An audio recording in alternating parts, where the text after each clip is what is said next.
Welcome back. You're watching NDTV Profit. Siddharth Rohit, Senior Equity Research Analyst at Angel Broking, is now joining us. Siddharth, thanks so much for being with us on NDTV Profit. The markets again seem to have gotten to a sludge. Do you think this is healthy consolidation for the markets, or is this the start of a correction?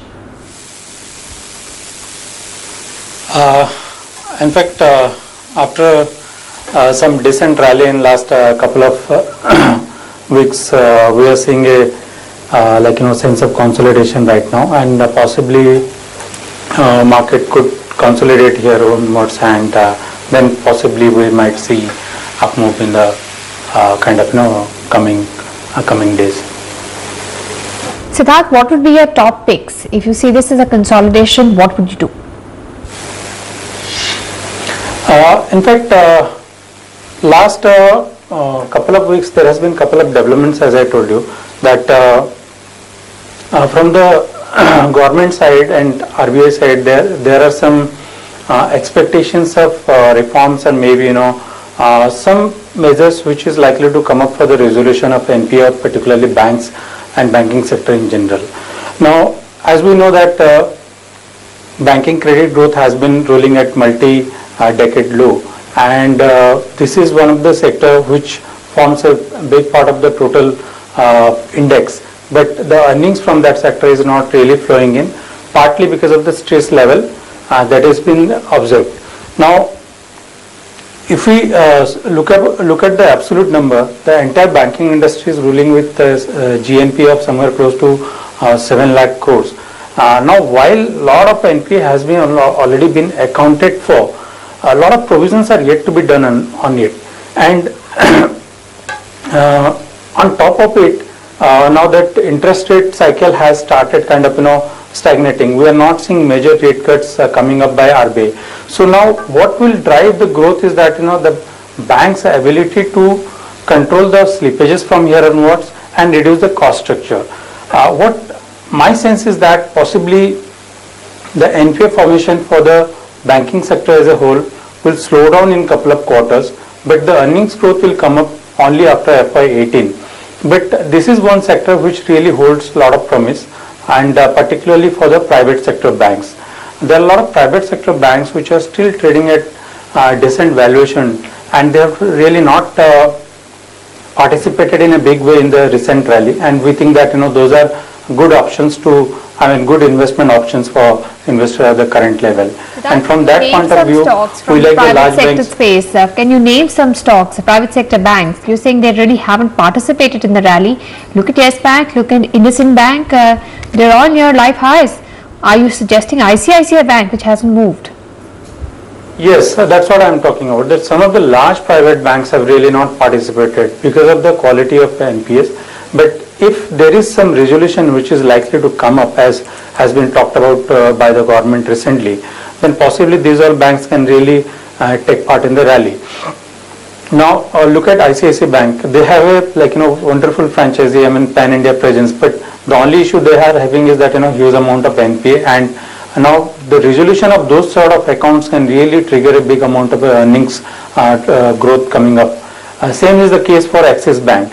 Now, even if you look at as you told about the other private sector banks, there is a huge difference between the valuation between the mid-size and new generation private sector banks like Yes Bank and IndusInd Bank, and that of Axis Bank and your ICICI Bank right now. So looking at this valuation gap, I think that time has come now that this valuation gap should narrow down, and I think from that point of view, ICICI and Axis looks much better position right now. Siddharth, what about PSU banks? Because if you think that NPA resolution will be the next trigger for earnings, won't the biggest bang for the buck come from PSU banks? Their valuations are so cheap. Don't you think they make a better investment bet? See, PSU, if you remember, I have been negative on the PSU pack for almost a year's time now. The reason being that two things, particularly one is that high level of stress on their balance sheet, and the second is the low capital adequacy. Now, on one part, we are seeing some amount of stability in NPAs. That incrementally we are not seeing much of NPA coming in, but that doesn't mean that the NPA issue has been resolved now. if there is some new measures coming up by the government, then possibly this can help. But another challenge that still remains is the capital requirement for growth. If you look at most of the PSU banks, other than a few like SBI, then possibly a lot of the mid-sized banks don't have enough capital to grow their balance sheet right now.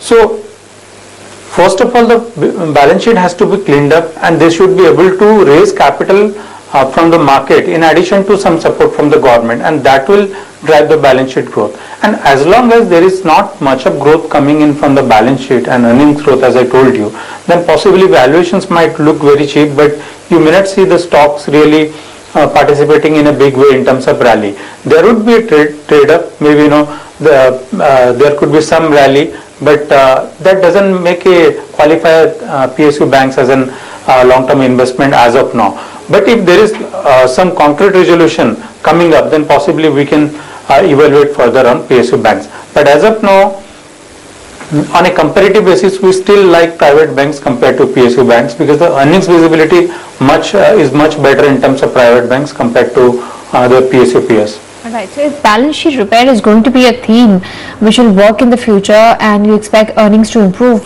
because of this, which sectors in the stress space do you think can see the fastest bounce back? On one hand, you want your debts to go down, but you also want the cash visibility to be high.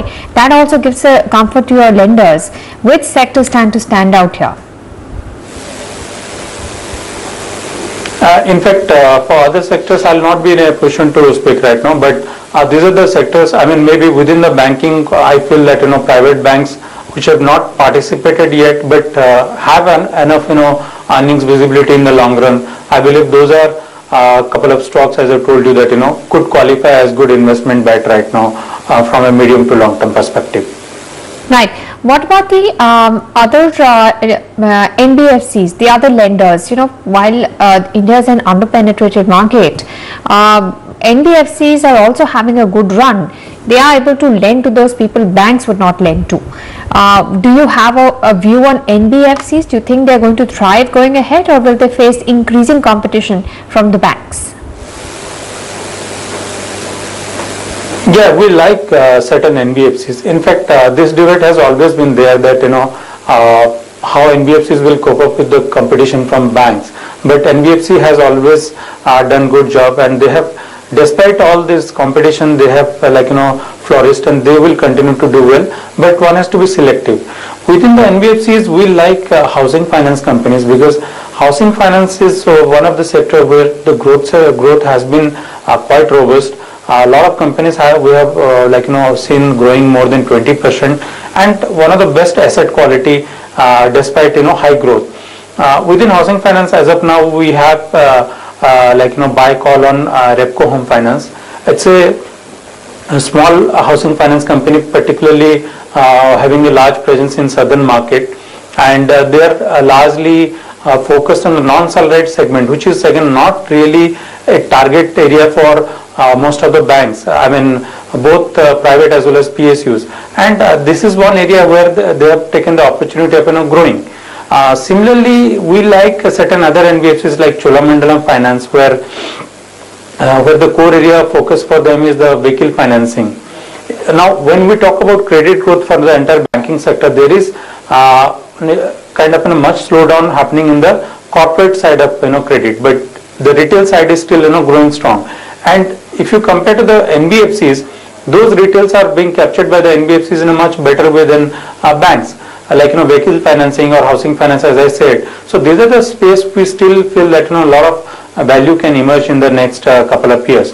So within NBFC, we like Cholamandalam Finance and Repco Home Finance, and we have a buy call on both of these.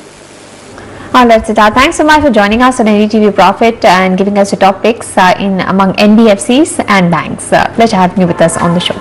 Markets have slumped toward the lows of the day. We'll slip into a break. We'll come back and track the markets and a lot more.